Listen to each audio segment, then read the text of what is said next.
अस्सलामुअलैकुम dear students, welcome back. आज की वीडियो बहुत इंपॉर्टेंट है और आप सब यकीनन एक्साइटेड भी थे इस वीडियो के लिए कि कब इंटरप्राइज़ की वीडियो अपलोड होगी। तो इस वीडियो में हम टोटल 8 चैप्टर्स को डिस्कस करेंगे और उन 8 चैप्टर्स को करने के बाद ये गारंटी है कि आप जो है वो अपनी इंटरप्राइज एप्लीकेशन डेवलपमेंट का जो एग्ज़ाम है उसको फुली क्रैक कर सकेंगे। तो वीडियो को की तरफ आगे बढ़ते हैं और समझते हैं what is hyper text markup language. तो हाइपर टेक्स्ट मार्कअप लैंग्वेज जो है इसको यूज़ किया जाता है वेब पेज का स्ट्रक्चर बनाने के लिए। अब what is the web page? कोई भी आप वेबसाइट देखते हो ना तो उसमें मतलब डिफरेंट पेजेस होते हैं। जैसे कि फ्रंट पे आपको पेज दिखता है जिसको मेन पेज आप कहते हो। तो वेबसाइट में जो पेजेस लगे होते हैं उनको कहते हैं वेब पेज। अब जैसे कि ये एक मेरे पास एक पेज है, जनरेट वेब पेज, ठीक है, एक वेबसाइट में पेज है।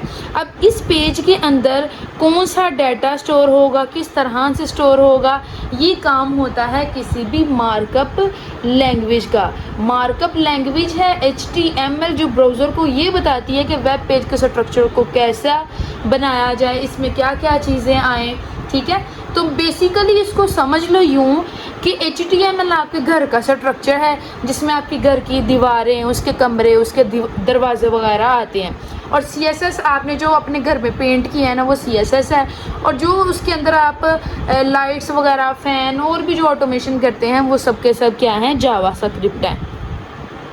HTML का बेसिक स्ट्रक्चर की बात करो तो इसमें ये हमारे पास HTML एक रूट हमारे पास टैग है, कह लो कि ये बुनियाद है HTML पेज। HTML जो हम वेब पेज जनरेट करते हैं बाय यूजिंग HTML, ये उसकी क्या है, बेस है। तो HTML जो है ये एक रूट टैग है। अब एक नेक्स्ट जी, अब ये है कि जो हमारे पास HTML है ना इसमें हम क्या यूज़ करते हैं, टैग्स। जैसे कि लैंग्वेज का भी टैग है इसमें, फिर जो आप हेडिंग लिखेंगे तो हेडिंग का भी टैग होगा, फिर आप अगर टाइटल लिख रहे हैं तो टाइटल का भी टैग होगा। तो हेड सेक्शन जो है ना ये पूरे के पूरे वेब पेज की इंफॉर्मेशन को स्टोर करता है। अब कैसे स्टोर करता है, तो यहाँ पे देखो तो पहला है जी टाइटल। तो टाइटल जो है ना, जैसे मैंने लिखा enterprise application development by Laiba ज़हूर।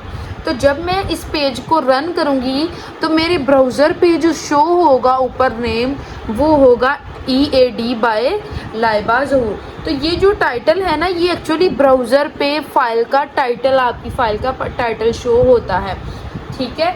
और बॉडी जो है ना वो टैग, वो डाटा जो आपका विजिबल होगा यूज़र को, ठीक है। फॉर एग्जांपल अब what is the head section and body section. अब ये कोई पेज का ऊपरी हिस्सा है ना ये वाला, इसको कहते हैं जी हेड सेक्शन है ये। और ये जो है बीच में जो यूज़र को नज़र आता है ये उसकी क्या है, बॉडी है। जैसे कि ये बालू है ना तो इसका ये सर वाला हिस्सा उसका हेड है और ये जी बॉडी है उसकी। तो यूँ ही इसको समझ लो, ये है जी वेब पेज का स्ट्रक्चर। फिर हम इसमें मल्टीपल हेडिंग्स जनरेट कर सकते हैं H1 to H6 तक। तो जब जितना नंबर आप पीछे लेते जाएंगे उतना हेडिंग का साइज़ छोटा होता जाएगा। जैसे H1 है ना तो ये सबसे बड़ी हेडिंग शो होगी वेब पेज पे, H2 पे उससे छोटी, H3 पे उससे छोटी। तो यूँ हेडिंग का साइज़ जो है वो कम होता जाता है। फिर पैराग्राफ वो डाटा है जो आपका बॉडी टैग में हेडिंग के बाद लिखा जाएगा। उसके लिए हम P टैग को यूज़ करेंगे। पैराग्राफ के लिए हम जिसको यूज़ करेंगे P टैग को। जैसे मैंने यहाँ पे पैराग्राफ में डाटा लिखा हेलो स्टूडेंट्स, तो यहाँ पे ये डाटा स्टोर होगा। जो टैग हमने ओपन किया उसको क्लोज़ करना ज़रूरी है। अब जैसे कि आप जानते हैं कि here are 2 types of tag, एक होते हैं पेयर्ड टैग और दूसरे होते हैं सिंगुलर टैग। अब जैसे कि आप हेड सेक्शन वाले टैग को देखो तो वो टैग जिनकी स्टार्टिंग भी है और उनकी क्लोजिंग भी है उनको कहते हैं पेयर टैग, और वो टैग जो सिंगुलर होते हैं, जैसे कि आप लाइन ब्रेक के लिए टैग यूज़ करते हो BR टैग, लाइन ब्रेक के लिए या हॉरिजॉन्टल लाइन लगाने के लिए HR टैग यूज़ करते हो, तो ये सिंगुलर टैग हैं, इनकी क्लोजिंग नहीं होती है। फिर जी हमारे पास है इमेज को जब हमने एंटर करना ना वेब पेज में तो उसके लिए हमने इमेज टैग को लगाना है। फिर कोई भी लिंक ऐड करना है तो हम एट्रीब्यूट टैग को लगाएंगे। अब देखो पेपर में इसके रिलेटेड किस तरह का क्वेश्चन आता है। पेपर में एग्जामिनर जो है वो आपको एक फॉर्म दे सकता है, फॉर्म देगा, जैसे कि ट्रैवल रिजर्वेशन फॉर्म है, ठीक है, उसमें आपने नेम एंटर करना है, आपने अपनी फ़्लाइट एंटर करनी है, जो भी डाटा है ना उसके रिलेटेड उसने ना ऐसे फॉर्म जनरेट करके ना, देन एक बटन होगा कंप्लीट रजिस्ट्रेशन का, उस पर क्लिक करना है। तो एग्जामिनर हमें जो है वो ये जो हमने अभी स्टडी किया है इसके रिलेटेड वो इस तरह का क्वेश्चन देगा। उसके लिए मैंने डिस्क्रिप्शन में लिंक ऐड किया है, travel reservation form by using HTML, और वो मैंने 2 पेपर्स में सेम क्वेश्चन आया देखा है, जिसकी वजह से मैंने उसके रिलेटेड वीडियो ऐड की। तो आप फ़ौरन उस वीडियो को देखें, ठीक है, और वापस इसी वीडियो पे आ जाएं। तो देन हम आगे फ़ीचर्स को डिस्कस करते हैं। फ़ीचर्स क्या हैं कि इसको लर्न करना बहुत इजी है। जैसे कि आपने अगर फर्स्ट टाइम भी HTML का आज आपने देखा है ना, तो आपके लिए समझना इसका बहुत सिंपल था।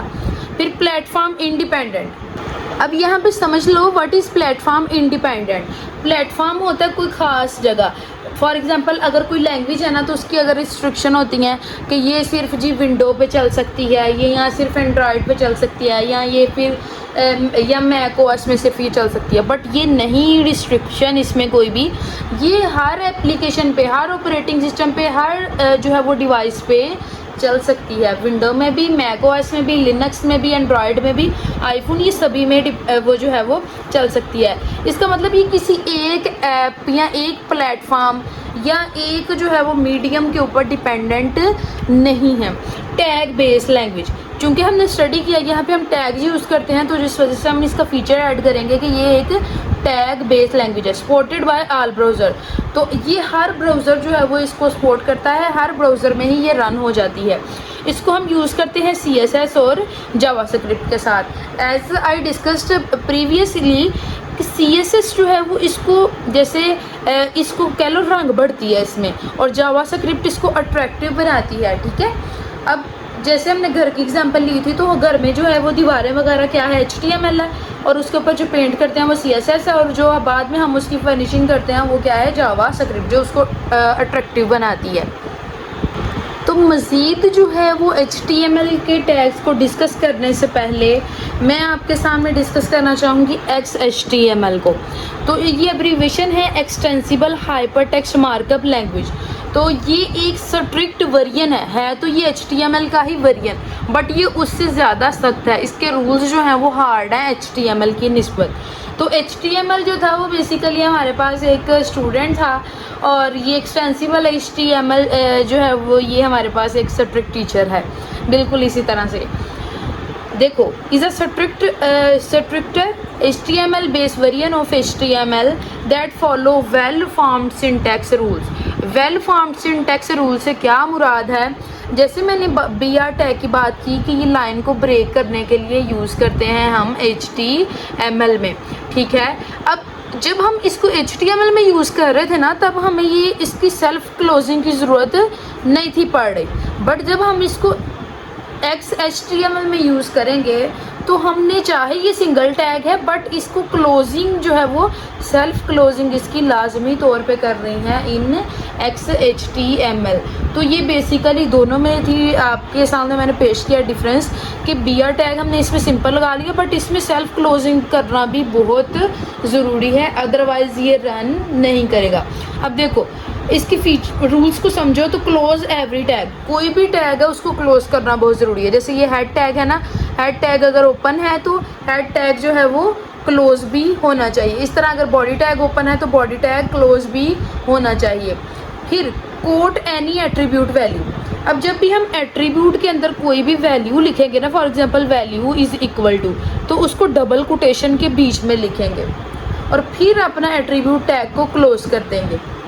तो ये है quote any attribute value. Then है जी प्रॉपर नेस्टिंग ऑफ टैग्स। अब जो भी टैग्स हैं ना उनको प्रॉपरली नेस्ट करना। फॉर एग्जांपल कि अब हमने कोई भी जैसे बॉडी टैग लगाया और क्लोज किया, बीच में जितने भी टैग्स हैं उनकी नेस्टिंग होता है कि एक टैग के बीच में मज़ीद आगे जो है वो टैग्स पड़े हों, ठीक है, तो इसको कहते हैं नेस्टिंग। तो जैसे कि ये हमारे पास बॉडी टैग है और बॉडी टैग के अंदर हमने हेडिंग का टैग बनाया, पैराग्राफ का टैग बनाया, तो ये इस चीज़ को ही इंडिकेट कर रहा है कि प्रॉपर नेस्टिंग जो है वो होनी चाहिए ये XHTML में। फिर है जी सिंगल रूट एलिमेंट। तो रूट एलिमेंट सिंगल है हमारे पास, वो है HTML टैग हम लगाएंगे और फिर ही जो है वो हमारा जो है वो एग्जिस्ट कर पाएगा आगे जो पूरा पेज है। अब अगर मैं यूँ लिखूँ कि HTML टैग को रिमूव कर दूँ और डायरेक्टली हेड और बॉडी टैग का यूज़ करूँगी तो ये कभी भी रन नहीं होगा XHTML में। तो यहाँ पे रिस्ट्रिक्शन है कि आपने सिंगल जो रूट एलिमेंट है हमारे पास HTML टैग, विदाउट HTML जो है वो XML इसको XHTML जो है वो इसको रीड नहीं करेगी, इसको रन नहीं कर पाएगी। अब जो HTML है ना, ये तो यहाँ पे हो गया रूट एलिमेंट। तो रूट है ना, आगे ये हेड और बॉडी टैग इसके चिल्ड्रंस हैं, ठीक है। तो इसको यूँ अगर समझोगे तो ये आपको कभी भी नहीं भूल पाएगा। टॉपिक नंबर 3 है HTML फॉर्म। तो इसके लिए मैंने डिस्क्रिप्शन में लिंक प्रोवाइड किया है, बहुत इंपॉर्टेंट है पेपर के हवाले से। इसमें से 10 मार्क्स का क्वेश्चन लाजमी तौर पे आ जाता है, क्रिएट HTML फॉर्म। अब वो कई तरह का हो सकता है, ट्रैवल रिजर्वेशन फॉर्म भी हो सकता है, वो स्टूडेंट रजिस्ट्रेशन फॉर्म भी हो सकता है। तो आप अगर उस फॉर्म वाली वीडियो को देख लेंगे तो आप इस काबिल हो जाएंगे कि आप HTML form, most important and demanding topic है, इसको क्रैक कर सकेंगे। अच्छा जी, तो अभी हम डिस्कस करने लगे हैं चैप्टर 1 से रिलेटेड जो पास्ट पेपर में क्वेश्चन आया वो देखेंगे। अब सबसे पहले मैंने स्प्रिंग 2025 मतलब जो प्रीवियस जो एग्ज़ाम अभी लेटेस्ट एग्ज़ाम है इंटरप्राइज का वो मैंने निकाला है। और यहाँ पे देखिए व्हाट इज़ XHTML।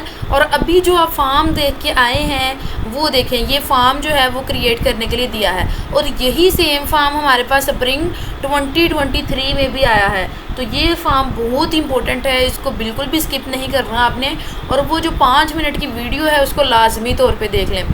फिर स्प्रिंग 2023 में एक क्वेश्चन है what is HTML। HTML, XML और ये फॉर्म तीनों ही चीज़ें पास पेपर में पूछी गई हैं। अब हम इनको नोट से चेक कर लेते हैं।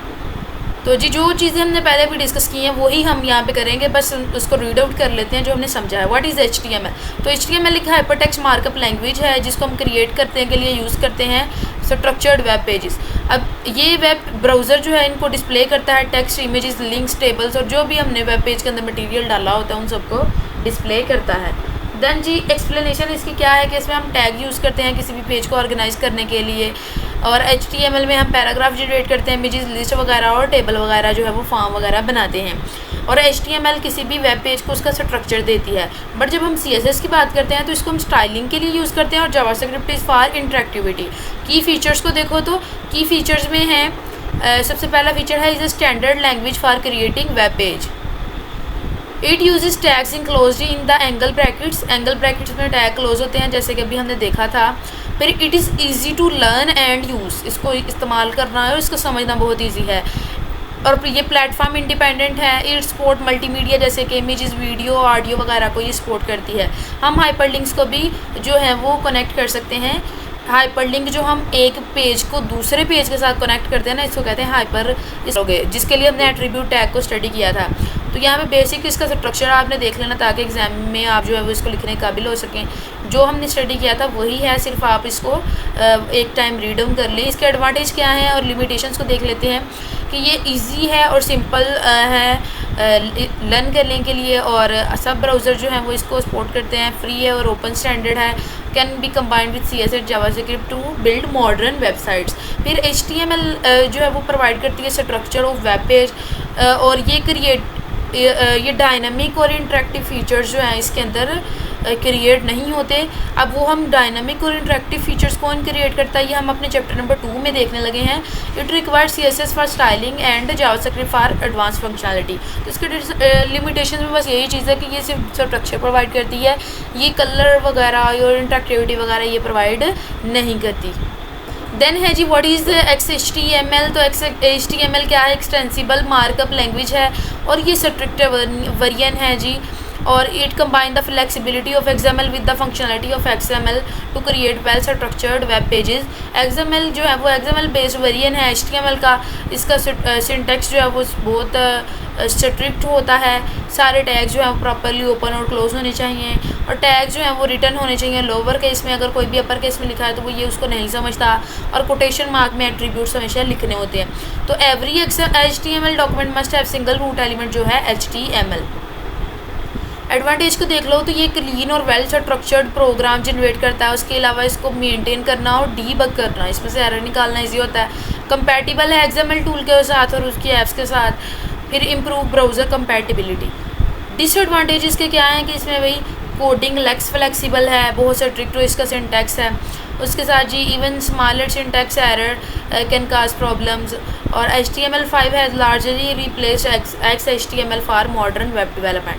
तो इसको रिप्लेस कर दिया है HTML5 ने। नेक्स्ट अब हम अपने चैप्टर नंबर 2 इज़ ASP.NET। तो पहले तो हम इसकी बेसिक्स को समझते हैं कि व्हाट इज़ ASP.NET। तो एक सर्वर साइड एप्लीकेशन है जिसको माइक्रोसॉफ्ट ने बिल्ड किया डायनामिक वेबसाइट्स को बनाने के लिए।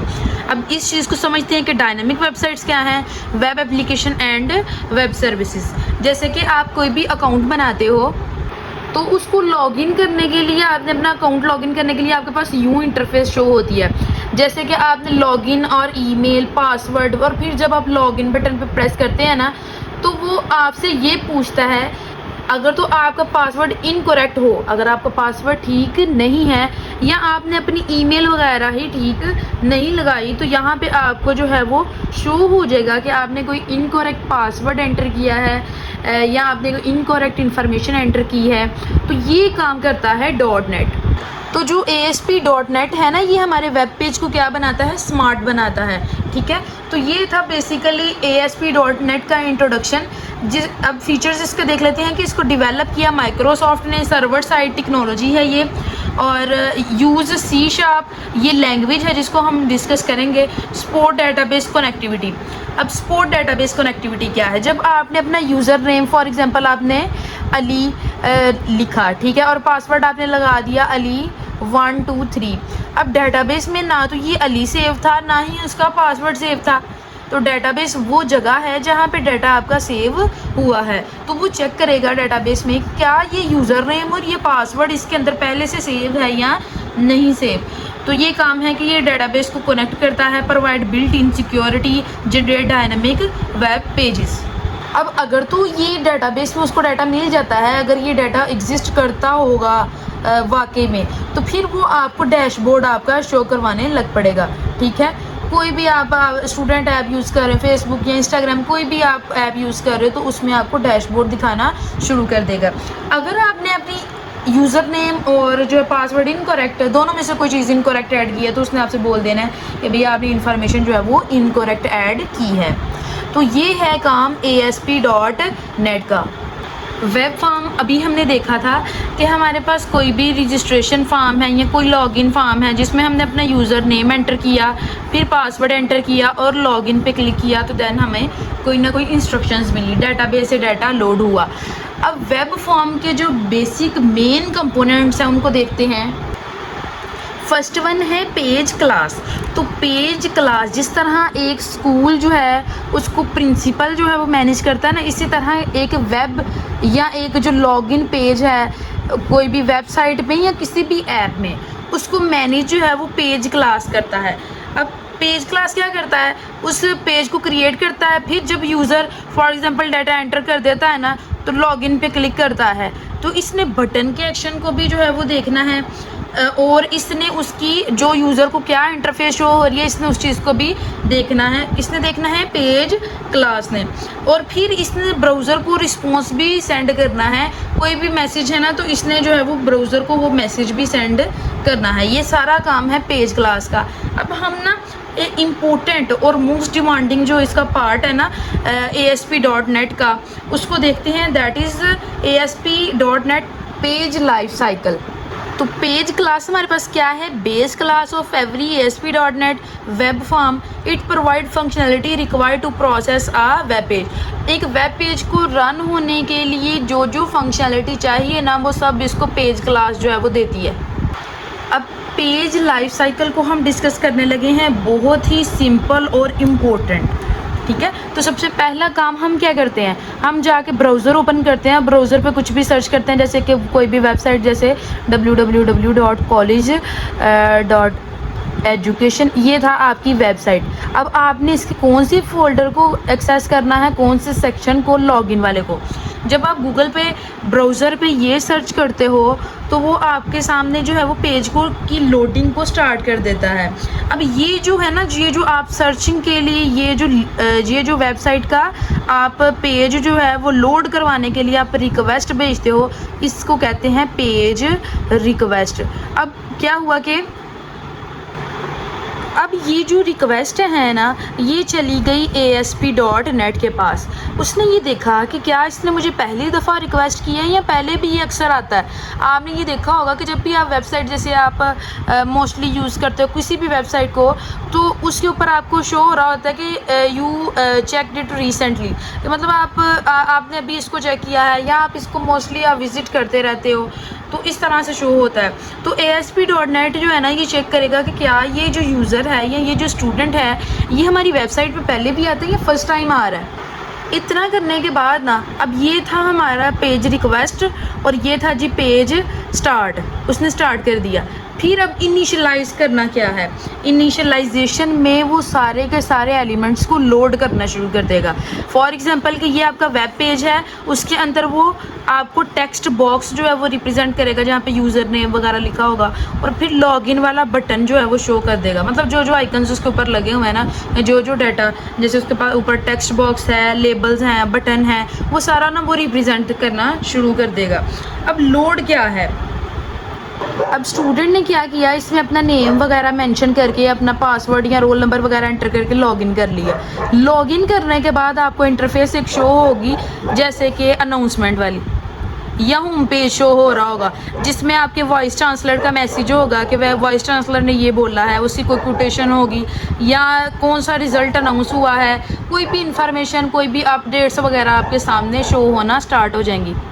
अब यहाँ पे इवेंट हैंडलिंग का क्या काम है। इवेंट हैंडलिंग ने ये चेक करना है कि ये जो आपने डाटा एंटर किया है, अपना यूज़र नेम और पासवर्ड, अगर तो ये ठीक है तो ये वाला पेज इसको शो करा देता हूँ, ठीक है। नेक्स्ट है जी रेंडरिंग।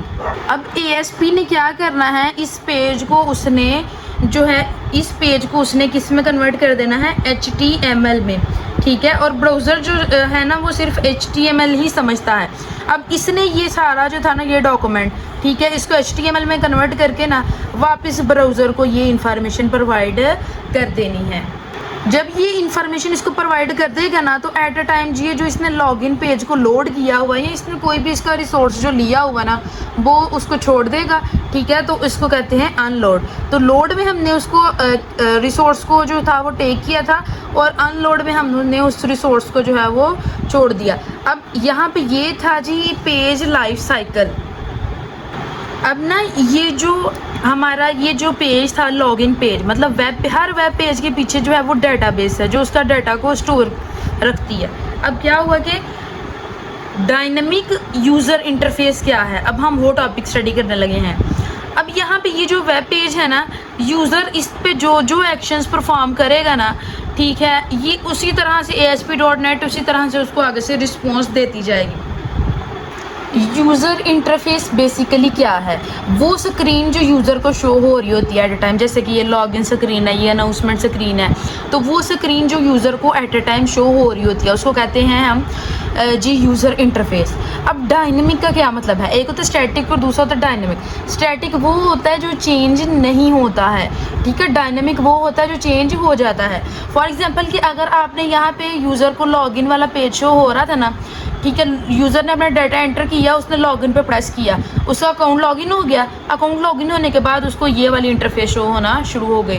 तो ये यूज़र के एक्शंस पे डिपेंड करता है कि यूज़र कौन सा एक्शन परफॉर्म करता है, उसकी बेस पे जो है वो इसमें जो इंटरफेस है वो चेंज हो जाती है। अब यहाँ पे मैंने बोला कि यहाँ पे कोई भी वॉइस ट्रांसलेटर का कोई मैसेज हो सकता है अनाउंसमेंट में, मतलब जो मेन इंटरफेस है उसमें। अब आप इस पर क्लिक करते हो तो आगे वॉइस ट्रांसलेटर की पिक्चर्स आती हैं और इवेंट्स आ जाते हैं जो वॉइस ट्रांसलेटर ने अटेंड किए हैं previously.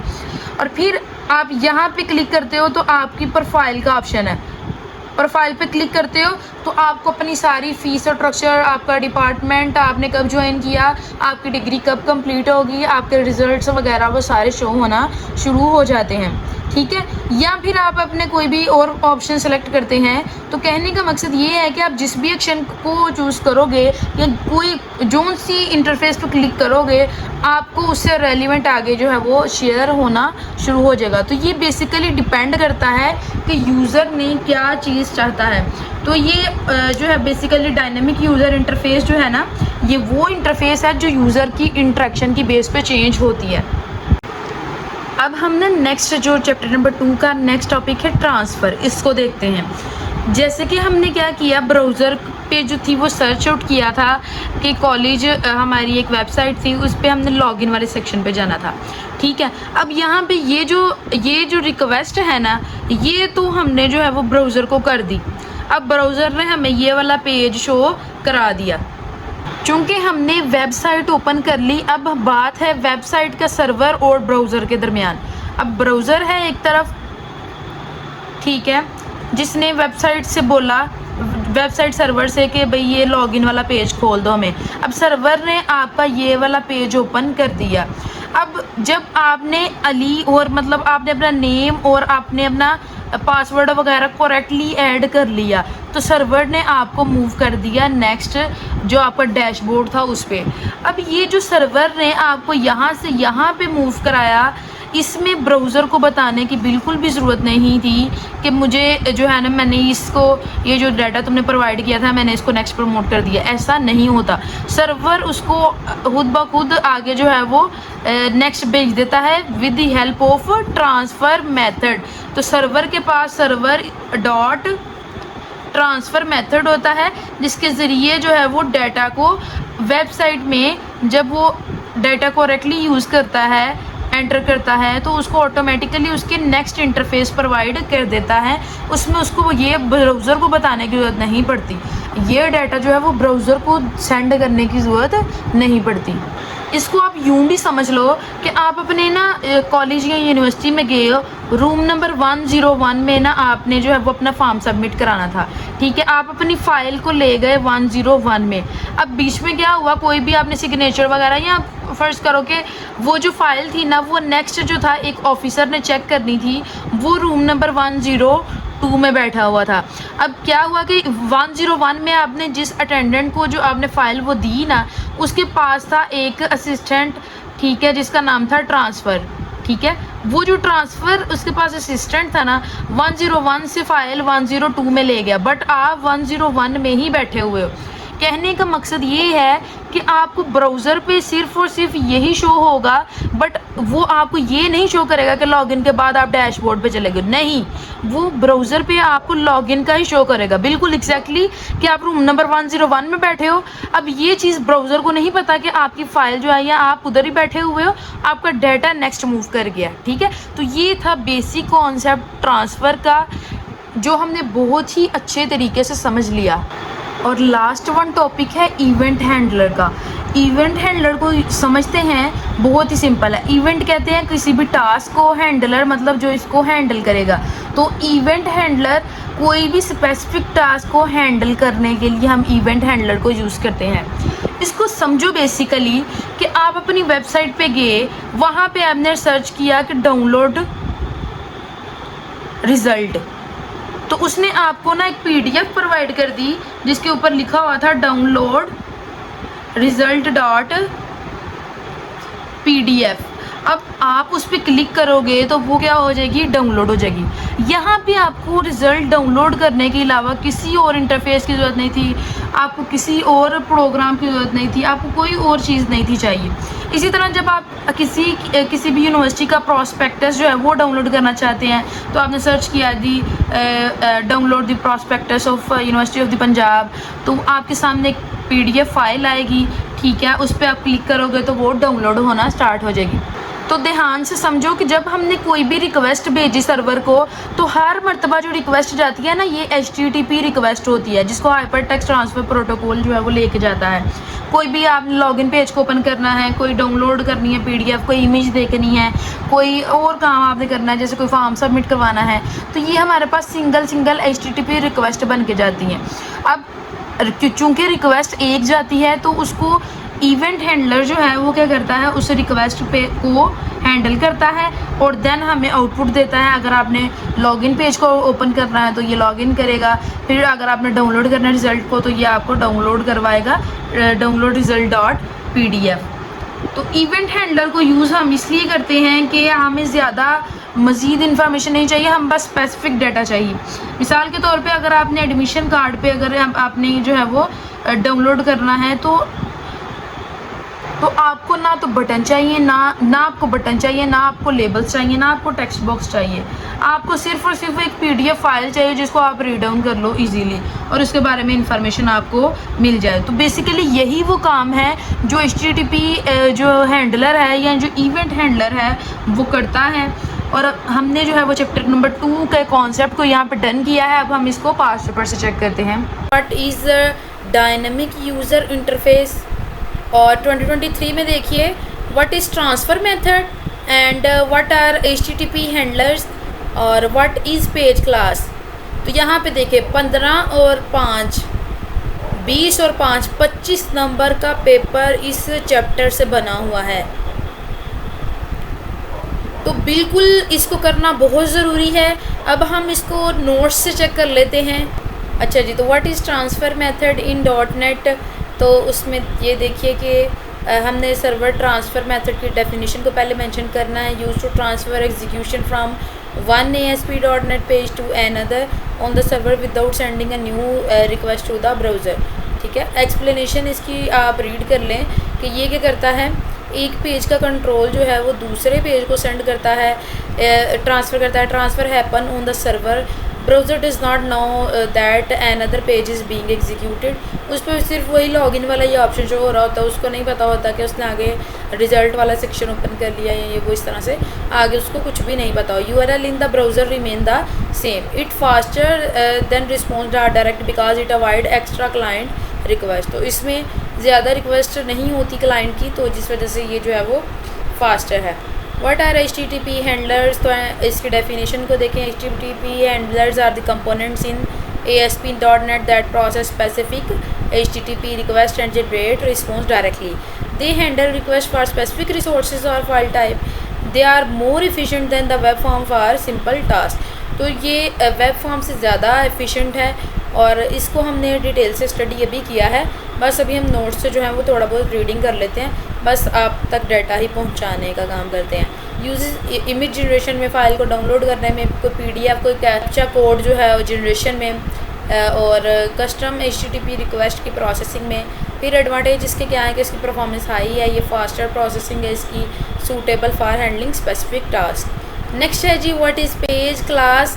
Page class is the base class from which every ASP.NET web forms inherit. ये वो है जहाँ पे वेब फॉर्म मतलब आगे देन लाइफ साइकिल इसका हमने स्टडी किया था।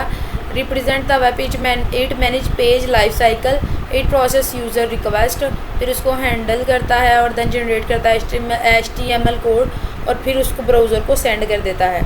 ये बेसिकली मैनेज करता है कंट्रोल को वेब पेज पे और इसके साथ handle page events and then maintain the state. Last one question that examiner asked in the past paper is what is the dynamic user interface. Dynamic user interface is the interface that change automatically during run time based on user action or pub.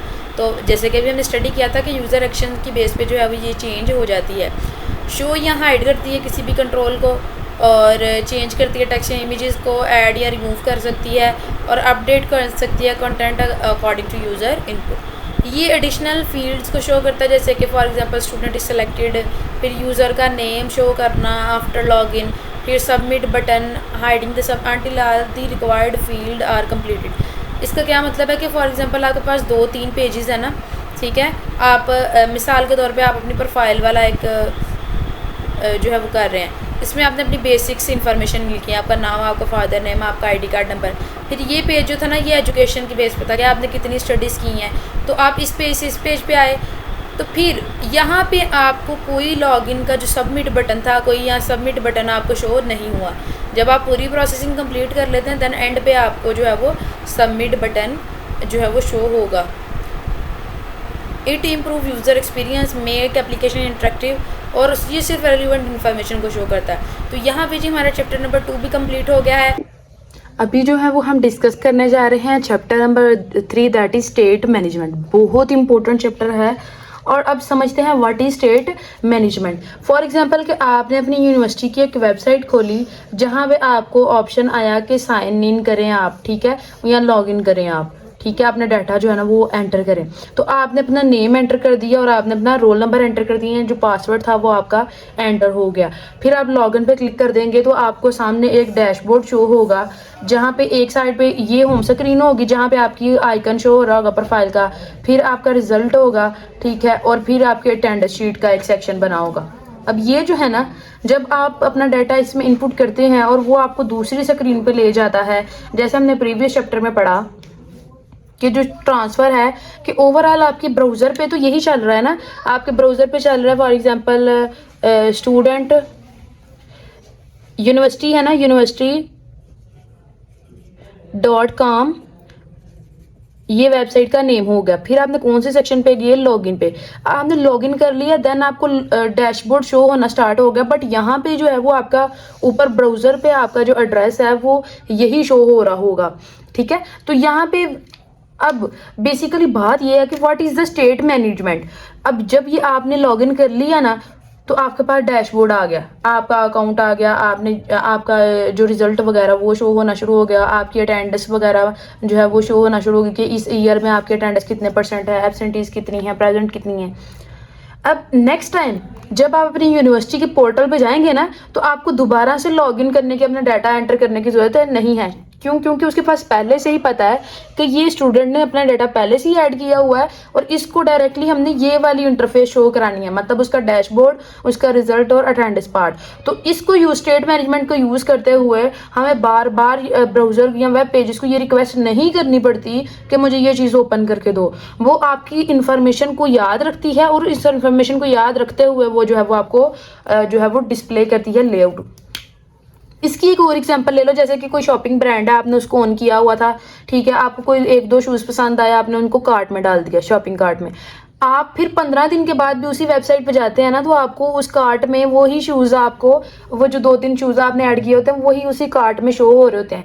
अब वो कैसे show होते हैं? Using state management. तो state management is the process of maintaining और preserving user data. अब जो भी उसने रिक्वेस्ट की होती है ना, उसने उसको डाटा को प्रिजर्व किया होता है। अब web page in ASP.NET application, अब इसकी ज़रूरत क्यों महसूस होती है? एग्जैक्टली जब यूज़र इंफॉर्मेशन प्रोवाइड करता है ना, जैसे हम लॉगिन में अपनी इंफॉर्मेशन जीमेल अपनी देते हैं, अपना पासवर्ड देते हैं, तो ये इसको सेव रखता है। फिर इससे क्या होता है कि यूज़र को बार बार जो है वो इसमें डाटा एंटर नहीं करना पड़ता, जिससे यूज़र का एक्सपीरियंस अच्छा होता है। फिर use for login information, shopping cart etcetera. Login information जैसे हमने यूनिवर्सिटी के पोर्टल पे लॉगिन किया था, फिर शॉपिंग कार्ट जैसे हमने कोई भी ब्रांड ओपन किया है तो वहाँ पे जो हमने पहले से ही अपने जो ऑर्डर किए होते हैं वो सारे सेव होते हैं। मतलब वो जो शॉपिंग कार्ट पे आपने अपनी प्रोडक्ट्स डाली होती हैं वो वैसे ही कार्ट के अंदर होती हैं।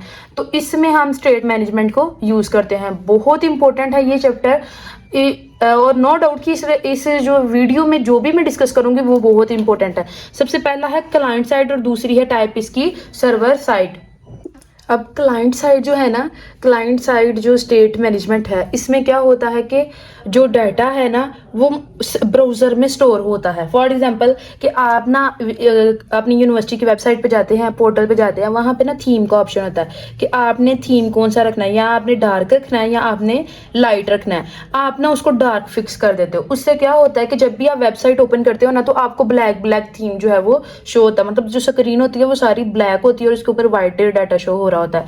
और अगर आप लाइट चेक करते हो तो वो फिर सारा बैकग्राउंड व्हाइट होता है और डार्क में सारा बैकग्राउंड ब्लैक होता है। अब यहाँ पे ये क्या होता है कि जो बैकग्राउंड है ना, ये जो आपने थीम सेलेक्ट किया है ये होता है सिर्फ और सिर्फ ब्राउजर में, जो यूजर ब्राउजर यूज कर रहा होता है ना ये उसमें सेव होता है, ये परमानेंटली सर्वर में सेव नहीं होता।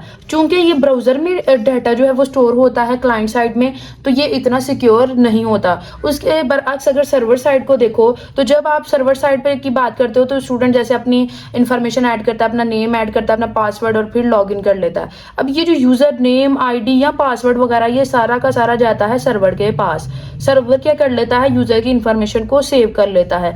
तो ये है जी server side state management. Server side में क्या होता है कि वो डाटा सारा का सारा सर्वर के पास चले जाता है और फिर वो जो यहाँ पे सिक्योरिटी जो है वो बढ़ जाती है। अब दोनों के ड्रॉबैक्स की बात करते हैं कि दोनों के अंदर क्या क्या डिसएडवांटेजेस हैं। तो जैसे हमने बात की कि जो क्लाइंट साइड है उसमें सारी इन्फॉर्मेशन जो है वो ब्राउजर के पास होती है, तो सर्वर के क्लाइंट के पास, इसका मतलब कि क्लाइंट साइड में सारी इन्फॉर्मेशन क्लाइंट के पास होती है। क्लाइंट जब चाहे इसको एडिट कर सकता है, इसको मॉडिफाई कर सकता है। चूंकि ये लेस सिक्योर है, हमने पहले भी इस पे बात की कि ये लेस सिक्योर है, और यूजर जो है या क्लाइंट जो है इसको खुद ही मॉडिफाई कर सकता है। ये दो जो है वो डिसएडवांटेज हैं क्लाइंट साइड जो है वो स्टेट मैनेजमेंट के। अब सर्वर साइड में क्या क्या डिसएडवांटेज आ रहे हैं, वो ये है कि जब चूंकि ये सारा डाटा सर्वर के पास स्टोर हो रहा है, ठीक है, तो सर्वर पे जो है ना वो कह लो कि उसकी स्टोरेज में बहुत ज़्यादा इजाफा हो जाएगा। तो फिर यहाँ पे जो ड्रॉबैक इसका मेजर है ना वो ये है कि जब फिर ज़्यादा यूज़र हो जाएंगे तो सर्वर ऑटोमेटिकली डाउन हो जाएगा। तो ये इसका ड्रॉबैक है कि जब हमारे पास ज़्यादा यूज़र हो जाएंगे तो ये ऑटोमेटिकली क्या हो जाएगा, डाउन हो जाएगा। और दूसरा ये है कि ये जो सर्वर की मेमोरी को यूज़ करता है, ये इसका ड्रॉबैक है। मजीद इसको डिटेल से हम डिस्कस करने लगे हैं। और यहाँ पे हमने ये चीज़ एक्चुअली सीखी कि जो स्टेट मैनेजमेंट है इसके बगैर डाटा जो है वो सेव नहीं रहता है। आपको जब भी ओपन करनी है वेबसाइट, आप दोबारा से उसको डाटे को ऐड करोगे, फिर उसको करोगे, तो ये आपका बहुत ज़्यादा टाइम जो है वो वेस्ट करेगा।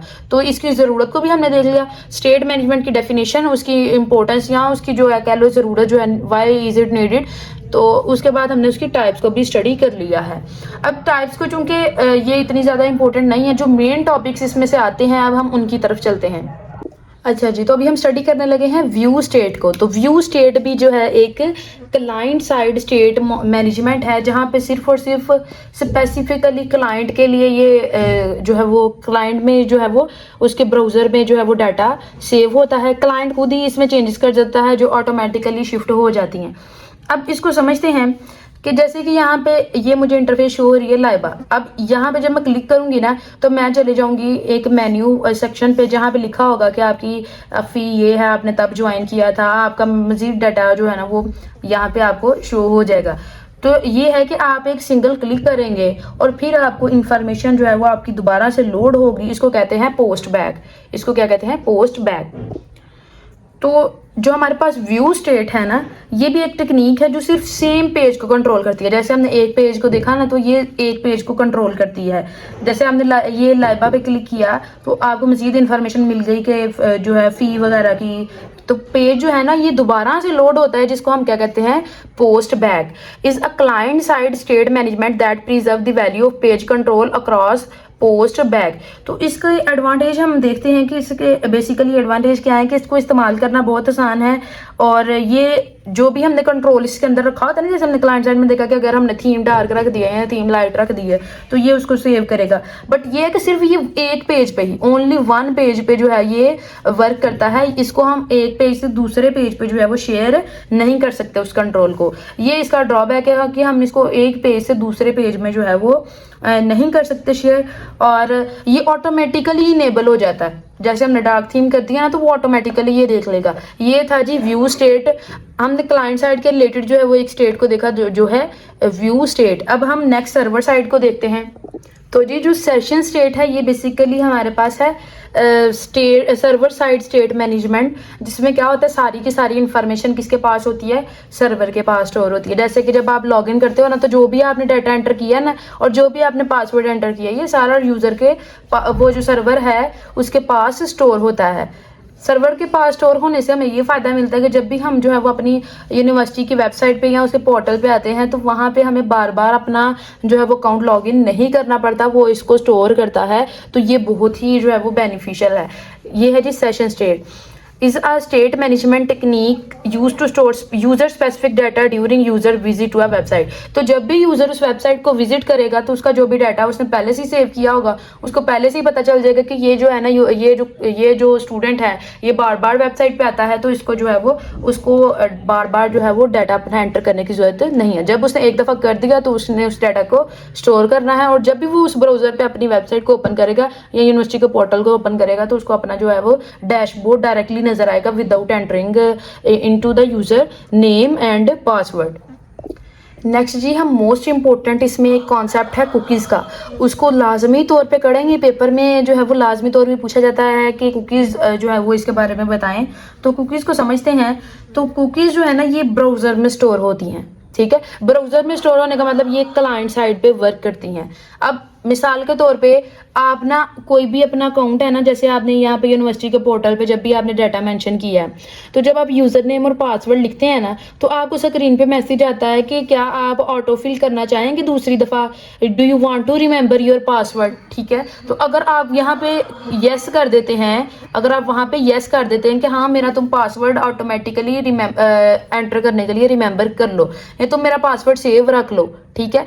तो अगर आप येस कर देते हैं तो जब भी फिर आप नेक्स्ट टाइम कोई वेबसाइट खोलते हैं तो आपको लॉगिन पे अपना पासवर्ड एंटर करने की और यूज़र नेम एंटर करने की ज़रूरत नहीं पड़ती, वो ऑटोमेटिकली एंटर कर देता है, ठीक है। तो कुकीज़ जो है ना ये हम ब्राउज़र में यूज़ करते हैं, ब्राउज़र में डाटा को स्टोर करता है, ये डाटा को स्टोर करता है। जैसे कि आपका यूज़र नेम है या पासवर्ड है, बहुत स्मॉल अमाउंट में जो है वो डाटा कुकीज़ स्टोर करती हैं, ठीक है। और ये कुकीज़ जो हैं चूँकि ये क्लाइंट साइड पे वर्क करती हैं तो ये सेशन स्टेट से कम सिक्योर होती हैं।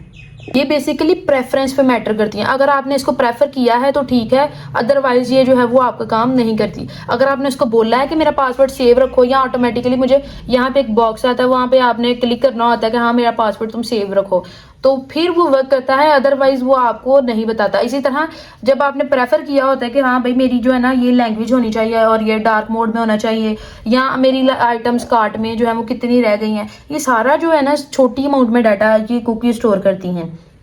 तो कुकीज़ का जो है ना बेसिकली लिमिटेशन इसकी क्या यही है कि ये जो है ना ये सिक्योर नहीं होती, और जो है ना वो सेशन स्टेट की निस्बत, क्योंकि इसमें ब्राउज़र में डाटा स्टोर हुआ होता है। तो यहाँ पे हमने अपना चैप्टर नंबर 3 के रिलेटेड जो बेसिक कॉन्सेप्ट्स है वो डन किए हैं। अब हम जो है वो इसके रिलेटेड पास पेपर में चेक करते हैं और इसके नोट्स को डिस्कस करते हैं। चैप्टर नंबर 3 के रिलेटेड हम क्वेश्चंस देखते हैं पास पेपर में। तो ये देखिए सबसे पहला जो है वो क्वेश्चन नंबर 1 का जो पार्ट 4 और 5(1) है, ठीक है। तो इसमें ये देखें what is view state and what is session state. तो यहाँ से देखें 10 नंबर का पेपर जो है वो चैप्टर नंबर 3 से बन गया है। नेक्स्ट एक और पास पेपर देखें तो यहाँ पे व्हाट आर कुकीज़। तो ये बहुत इंपॉर्टेंट है और एग्जामिनर इसमें से ज़रूर क्वेश्चन डालता है, तो इसको बिल्कुल भी स्किप ना करें। अब हम नोट से चेक कर लेते हैं। तो जी क्वेश्चन नंबर 3 जो था वो व्हाट इज़ सेशन स्टेट। तो सेशन स्टेट हमने ये देखा था कि server side state management technique है जिसको हम यूज़ करते हैं स्पेसिफिक यूज़र से डाटा लेके यूज़र का वेबसाइट में स्टोर कर लेते हैं, ताकि जब भी यूज़र उसको विज़िट करे तो उसको वो डाटा जो है वो इजीली मिल जाए।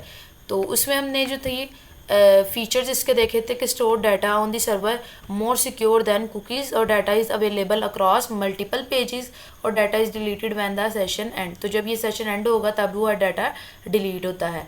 अब इसकी एग्जांपल मैंने आपके सामने पेश की थी कि जैसे कोई यूज़र नेम जो है वो, जैसे कोई यूज़र है तो अपना ही डाटा ऐड करता है।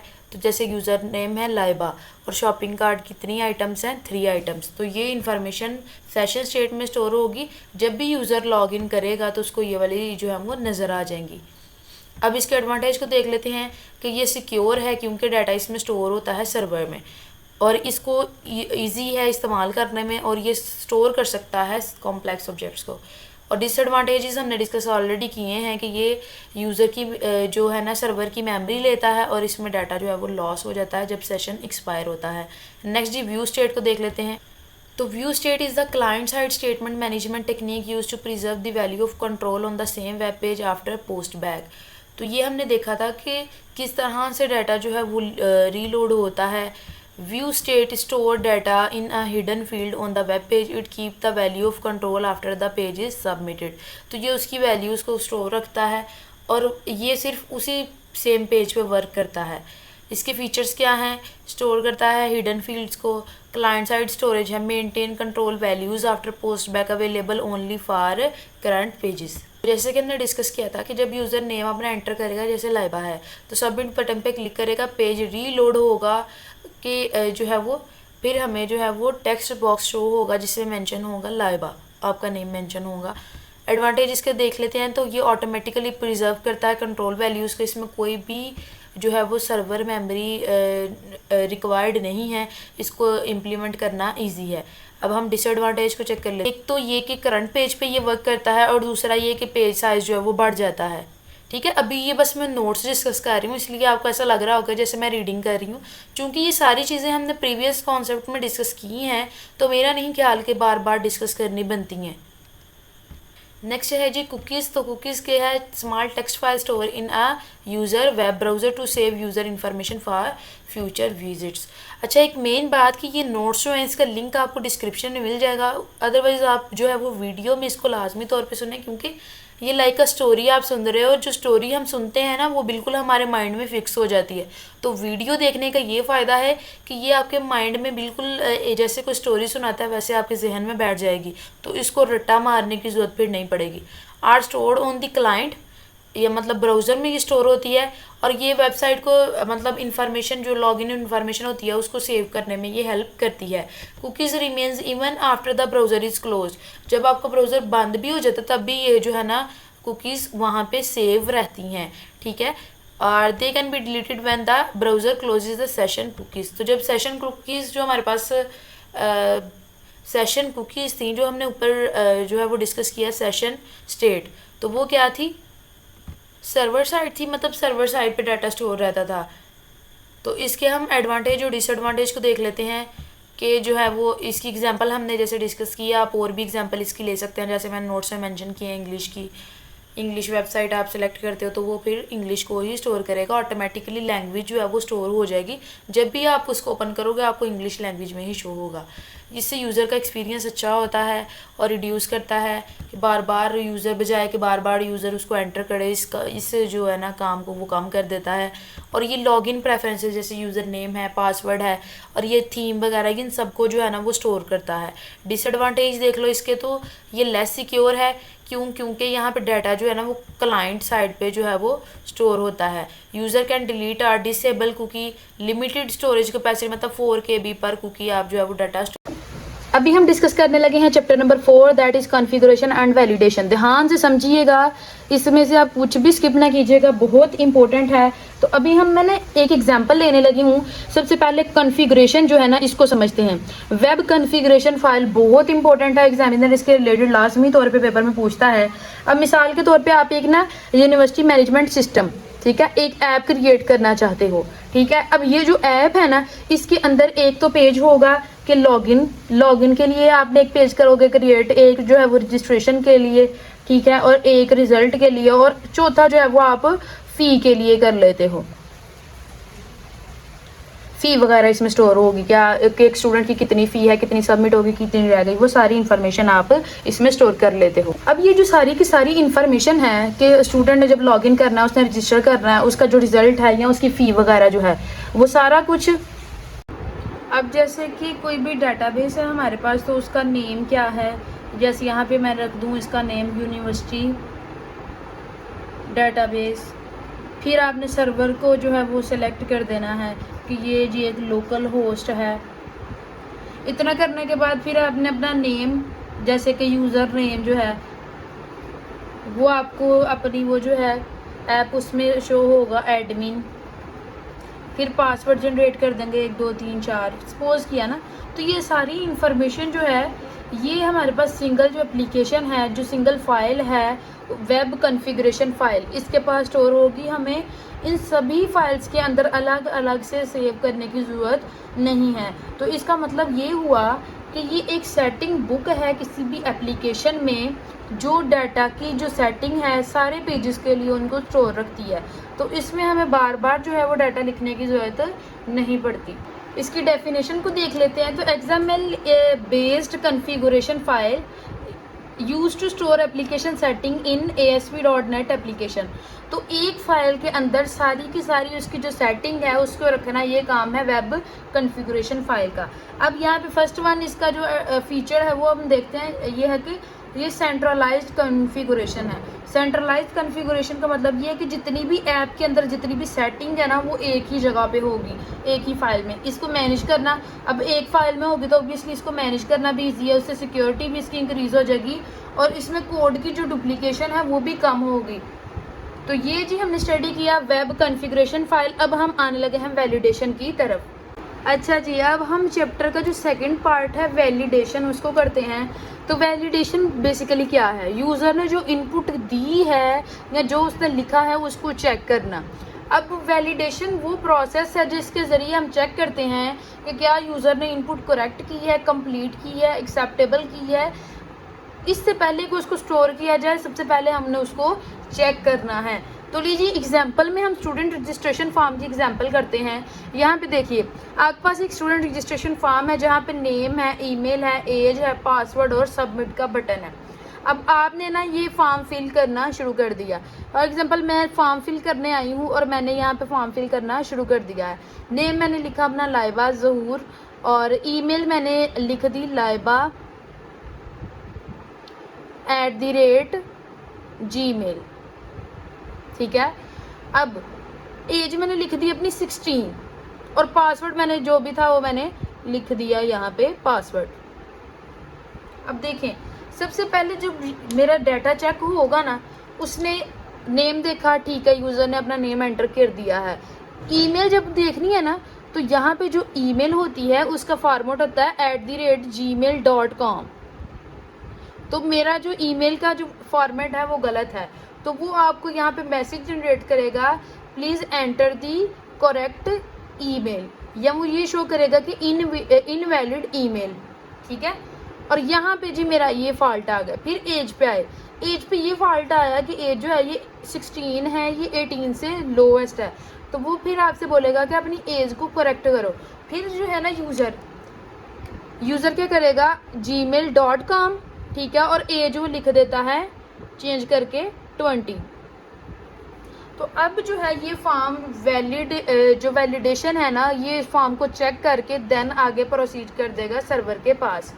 तो चेकिंग की वो टाइप जिसमें जो है वो ये चेक किया जाता है कि यूज़र ने फॉर्मेट के अकॉर्डिंग इनपुट की है, ये है जी क्लाइंट साइड वैलिडेशन, ठीक है। और फिर अब मैंने सारी जो इनपुट थी ना यूज़र ने बिल्कुल ठीक किया, अब सबमिट बटन पे क्लिक किया तो ये जो डाटा है ना ये चलेगा सर्वर के पास। अब सर्वर इसको चेक करेगा कि क्या लाइबा @gmail.com ये पहली दफ़ा अकाउंट बनाइए, पहले से भी ये स्टूडेंट रजिस्टर्ड है, तो ये बोलेगा कि भाई आपने पहले से ही रजिस्टर्ड हैं, आप अपना अकाउंट जो है वो जो लॉगिन करें, ठीक है। तो यहाँ पे ये जो बाद में जब क्लाइंट ने अपना पूरा फॉर्म फिल किया तो इसमें जो वैलिडेशन हुई कि आपने फॉर्मेट ठीक रखा है, हर चीज़ का अकॉर्डिंग टू रिक्वायरमेंट है, ये चीज़ चेक करनी है क्लाइंट साइड वैलिडेशन ने। और फिर सर्वर ने ये चेक करना है कि क्या ये अकाउंट पहले से बना है या नहीं बना। बाद में जो सर्वर के पास जो डाटा स्टोर है उसका कंपैरिजन करके जो हमारे पास जो है वो वैलिडेशन की जो रिस्पॉन्स आएगा वो सर्वर साइड वैलिडेशन है। तो मुझे उम्मीद है कि ये जो कॉन्सेप्ट होगा आपको फुली जो है ना समझ आ गई होगी। अब हम जो अपना चैप्टर नंबर 4 है कॉन्फ़िगरेशन एंड वैलिडेशन के रिलेटेड पास्ट पेपर में इस चैप्टर की डिमांड को चेक करते हैं। अच्छा जी, तो अब हम चैप्टर नंबर 4 के रिलेटेड जो पास्ट पेपर्स में क्वेश्चन पूछे गए हैं उनको डिस्कस करने लगी हूँ मैं। अब यहाँ पे देखें स्प्रिंग 2023 का पेपर है जिसमें आया है question what is client server validation and what is web configuration file. तो ये देखिए 10 नंबर का क्वेश्चन जो है वो पेपर जो है वो एक जो है वो एग्जामिनर एक टाइम पे ऐड कर सकता है इस चैप्टर से। तो समझते हैं इन दोनों क्वेश्चंस के नोट्स को चेक करते हैं, समझ तो एक्चुअली हमने लिया है। ओके जी, इसको स्टार्ट करते हैं। तो first one is what is web configuration file, ठीक है। तो वेब कॉन्फ़िगरेशन फाइल जो है एक XML बेस्ड फाइल होती है जिसको हम यूज़ करते हैं डाटा की, जो एक work as a setting book, ठीक है, store the configuration setting of the ASP.NET web application. ASP.NEट को ऑलरेडी हम डिस्कस कर चुके हैं, वेब कॉन्फ़िगरेशन फाइल के कॉन्सेप्ट को भी डिस्कस कर चुके हैं। चूँकि मेरी जो प्रीवियस वीडियोस थी AI की और मोबाइल ऐप डेवलपमेंट में, उसके मुझे कमेंट्स रिसीव हुए थे नोट्स के, इसलिए मैंने इस दफ़ा जो है वो नोट्स जो हैं वो आपको प्रॉपर प्रोवाइड किए हैं।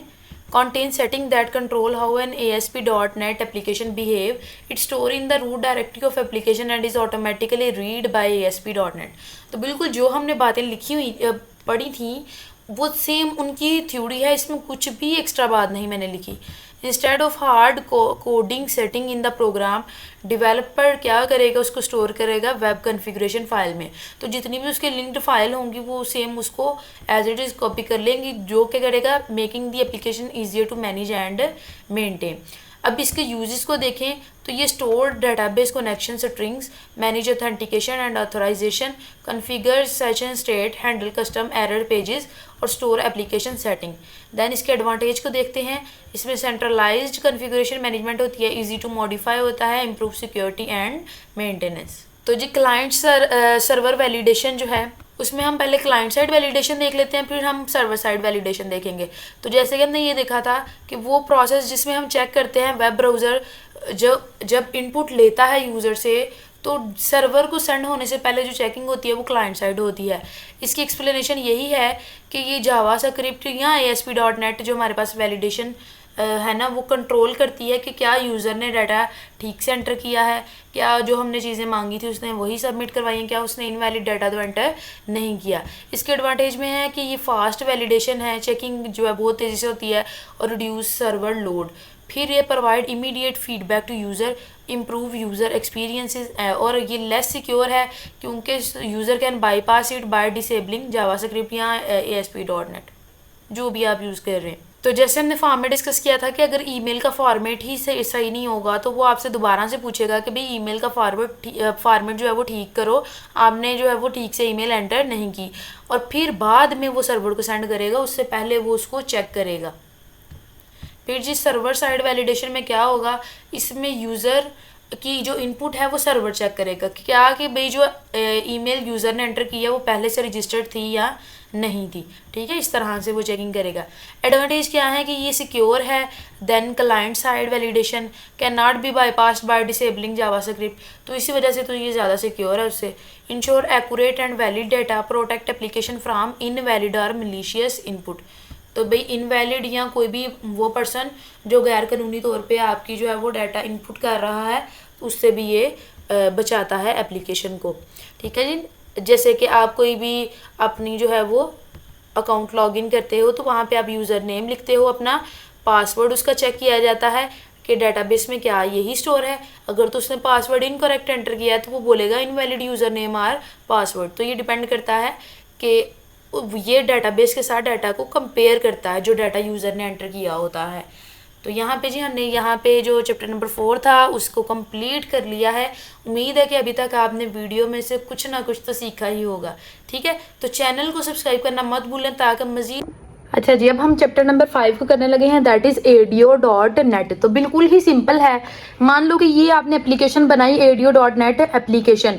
अब इस एप्लीकेशन में जो आप ना क्या करते हो, आप एक फॉर्म फिल करते हो जिसमें यूज़र नेम, ठीक है, जैसे मैं एंटर करती हूँ लाइबा, फिर यूज़र अपना रोल नंबर एंटर करेगा, जैसे मैं करती हूँ 101, और फिर मैं ना इसमें कुछ अपना डाटा और भी मज़ीद फ़ोन नंबर वगैरह ऐड कर देती हूँ।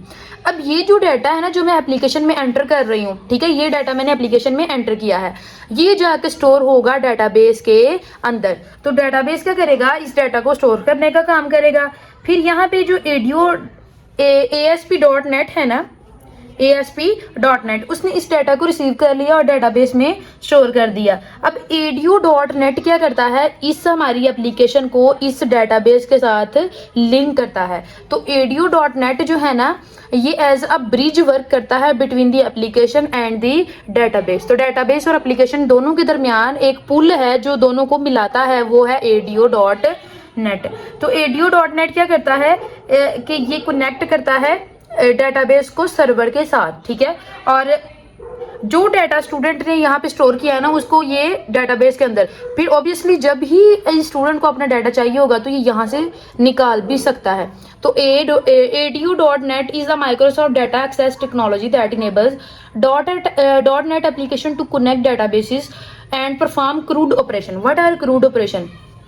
CRUD ऑपरेशन कहते हैं create, C stands for create, R read, U update and D delete. CRUD operations perform करता है create, read, update and deletion का काम करता है। अब यहाँ पे अब क्रिएट कैसे करता है, फॉर एग्जांपल आपने अपना डाटा एंटर कर लिया सारा, ये हो गया क्रिएट। ठीक है, अब उसने ये सारा डाटा आप रीड कर रहे हैं तो ये हो गया रीड जी। फिर आपने इसके अंदर कोई और चेंजेस कर दी, फॉर एग्जांपल आपने अपना रोल नंबर चेंज कर लिया या कोई भी और चेंजेस कर दी, तो यहाँ पे आपकी फाइल क्या होगी, अपडेट होगी। फिर आपने आपका ये सारा डाटा क्या है, डिलीट हो गया, तो इसको हम रिमूव हो गया तो इसको कहेंगे डिलीट ऑपरेशन। तो ये है बेसिकली क्रिएट, रीड, अपडेट और डिलीट। अदरवाइज इसको हमने एसक्यूएल का most important last minute playlist था, उसमें हमने डिस्कस किया था, तो मुझे उम्मीद है कि आपने वो वीडियोस तो देखी ही होंगी। ठीक है, इसके यूजेस क्या हैं, ये एसक्यूएल सर्वर के साथ कनेक्ट करता है ADO.net। फिर रीड, इंसर्ट, अपडेट और डिलीट का काम कौन करता है, ADO.net। अब देखो तो यहाँ पे लाइबा है ना, लाइबा ने ना अपना रिजल्ट चेक करना है। ठीक है, यूजर नेम है लाइबा, उसने अपना रिजल्ट चेक करना है। जब भी वो रिजल्ट चेक करना चाहेगा ना, तो सबसे पहले वो लिंक होगा किसके साथ, डाटाबेस के साथ। जब वो डाटाबेस के साथ लिंक होगा तभी उसको अपना जो है वो रिजल्ट शो होगा, अदरवाइज यहाँ से डाटा लोड ही नहीं होगा। जब यहाँ से लोड ही नहीं होना तो रिजल्ट ही शो नहीं होना। अब ये जो मैंने आपको समझाया है ना, इसको कहते हैं एसक्यूएल कनेक्शन, कि जो हमने डाटाबेस क्रिएट किया हुआ है ये किस तरह से लिंक करता है यूजर के साथ। तो ASP बेसिकली क्या करता है, यूजर से रिक्वेस्ट लेता है और उसको उसके कोरेस्पॉन्डिंग उसको वेब पेज दिखाता है। तो ASP.NET और ये जो SQL, ये जो डाटाबेस है ASP.NET और डाटाबेस को लिंक करता है SQL कनेक्शन। तो जी जो SQL कनेक्शन है, इसकी डेफिनेशन को देख लें, is used to establish a connection between ASP.NET and SQL server database. तो इन दोनों के दरमियान जो कनेक्शन बिल्ड करता है उसको कहते हैं SQL कनेक्शन। अब हम ना डिस्कस करने लगे मेथड ऑफ SQL कनेक्शन। सबसे पहले है जी ओपन। ओपन बेसिकली ये डाटाबेस के साथ जो है ना वो कनेक्शन को स्टार्ट करता है, ओपन। तो is used to start connection. तो क्लोज क्या है, जब आपका काम हो गया ना, फॉर एग्जांपल आप लॉगिन कर रहे थे कोई पेज, तो आपने लॉगिन कर लिया, उसके बाद आप बटन पे क्लिक करके या सबमिट या लॉगिन कुछ भी लिखा होता है बटन पे या रजिस्टर, तो आप उस पर क्लिक करते हो तो आपका काम हो जाता है। तो ये क्लोज का ये काम है कि उसने जो है वो डाटाबेस कनेक्शन बंद कर देना होता है, इसने स्टार्ट करना होता है और इसने बंद कर देना होता है। अब स्टेट क्या है, अब ये जो क्लोज और ओपन वाला काम है ना, कि क्या कनेक्शन जो है वो स्टार्ट है या क्या कनेक्शन बंद है, ये काम करते हैं स्टेट। तो स्टेट एक्चुअली बताता है कि क्या हमारा जो है वो डाटाबेस ओपन है या क्लोज है, कनेक्शन को बताता है कि क्या ये ओपन है या क्या ये क्लोज है। तो इस चीज़ को जो है वो SQL ये जो स्टेट बताता है। अच्छा, अब यहाँ पे देखो तो डाटा सेट हम स्टडी करने लगे हैं। तो डाटा सेट क्या होता है, जो हमारा डाटाबेस है ना उसकी एक कॉपी जनरेट कर ली जाती है जिसको मेमोरी में स्टोर किया जाता है। अब जो मेमोरी है ना वो दो तरह की होती है, एक होती है रैम और दूसरी होती है रोम। तो रैम जो कि टेम्परेरी मेमोरी है और रोम जो है वो परमानेंट मेमोरी है। तो ये जो डाटाबेस है ना इसकी एक कॉपी जनरेट की जाती है जिसको रैम में स्टोर कर लिया जाता है। रैम हमारे पास टेम्परेरी मेमोरी होती है। जब भी अब यूज़र को डाटा चाहिए ना, यूज़र को डाटा चाहिए तो वो डायरेक्टली डाटाबेस के पास नहीं जाएगा, वो सिंपली रैम में से उसकी जो कॉपी है ना उसको एक्सेस कर लेगा और डाटा जो है वो स्टूडेंट तक पहुंच जाएगा या डाटा जो है वो यूज़र तक पहुंच जाएगा। तो इसकी डेफिनेशन को देखो, in memory copy of data retrieved from database, जिसको डाटाबेस में से निकाला गया, इट कैन स्टोर वन और more tables and allow data to be accessed without a continuous database connection. तो इसमें जैसे हमने देखा कि जो हमारा SQL कनेक्शन था उसके बगैर भी हम डाटा को एक्सेस कर सकते हैं। वो कैसे कि हम डाटाबेस की क्या जनरेट कर लें, डाटाबेस की कॉपी जनरेट कर लें और उस कॉपी को हम रैम में स्टोर कर लें और यूज़र जो है वो डायरेक्टली रैम में से उस डाटा को एक्सेस कर ले। तो उसको कहते हैं डाटा सेट। अब यहाँ पे देखो तो एक एग्जांपल समझ लो, फॉर एग्जांपल ये एक व्यू का बटन है, यूज़र इस पे क्लिक करता है ताकि वो डाटा तक पहुँच सके। अब यूज़र क्लिक करता है स्टूडेंट्स का रिकॉर्ड चेक करने के लिए, तो ये जो व्यू है ना, ये व्यू बटन ये लिंक्ड कर देगा इसको जो हमने रैम में कॉपी जनरेट किया डाटाबेस की उसके साथ। तो यहाँ पे जो स्टूडेंट्स के नाम है जैसे कि लाइबा, सबाहत, शीबा और शीज़ा, तो ये जो नाम है ना ये उसको वहाँ पे शो हो जाएंगे। अब यूज़र ने डायरेक्टली डाटाबेस को एक्सेस नहीं किया, उसने इसकी कॉपी को एक्सेस किया जो कि यहाँ पे स्टोर है रैम में। ठीक है, तो मुझे उम्मीद है कि यहाँ पे आपको जो है वो इसका कॉन्सेप्ट समझ में आया होगा कि जब भी यूज़र कोई डाटा देखना चाहता है तो उसको डायरेक्टली एक्सेस कर सकता है थ्रू रैम, क्योंकि रैम में यहाँ पे एक टेम्परेरी डाटाबेस की जो कॉपी है ना वो टेम्परेरीली रैम में स्टोर है। तो यूज़र जो है वो डेटाबेस को एक्सेस किए बगैर, उसके साथ कनेक्शन बनाए बगैर डाटा को देख सकता है। तो यहाँ पे हमने ये देखा कि हमने अपनी एप्लीकेशन को, सबसे पहले ये देखा कि एप्लीकेशन को डेटाबेस के साथ किस तरह से कनेक्ट करना है, ठीक है। फिर ASP.NET जो है वो कैसे डेटाबेस के साथ कनेक्शन क्रिएट करता है, और विदाउट इन दिस कनेक्शन हम किस तरह से अपने डाटा को एक्सेस कर सकते हैं। हम डेटाबेस के साथ डायरेक्ट कनेक्शन बनाए बगैर हम किस तरह से अपने डाटा को देख सकते हैं, ये हमने देखा डाटा सेट में। तो मज़ीद आगे अगला टॉपिक देखते हैं। नेक्स्ट है जी बहुत ही सिंपल, जो है क्लोन। तो बहुत से स्टूडेंट्स ये समझते हैं कि क्लोन जो है इसमें हम डाटा को कॉपी करते हैं। नहीं, जो क्लोन है इसमें एक्चुअली जो हमारे पास स्ट्रक्चर होता है ना किसी भी टेबल का, उसको सिर्फ कॉपी किया जाता है, उसके बीच में जो डाटा होता है वो कॉपी नहीं होता। इसकी एग्जांपल बिल्कुल हम अपने यही स्टूडेंट टेबल से लेते हैं कि यहाँ पे एक स्टूडेंट टेबल है जहाँ पे नेम, रोल नंबर और डिपार्टमेंट लिखा हुआ है। अब ये जो लाइबा, सबाहत, शीबा और शीज़ा है ना, ये इसके अंदर डाटा है, रोल नंबर इनके डाटा है और डिपार्टमेंट इनका डाटा है।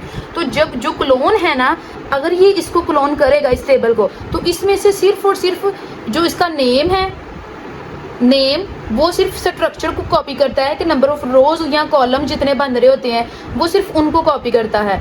तो क्लोन जो है एक्चुअली हमारे पास किसी भी टेबल का स्ट्रक्चर कॉपी करने के लिए यूज़ किया जाता है, इसमें डाटा कॉपी नहीं होता। इसकी डेफिनेशन को समझ लो।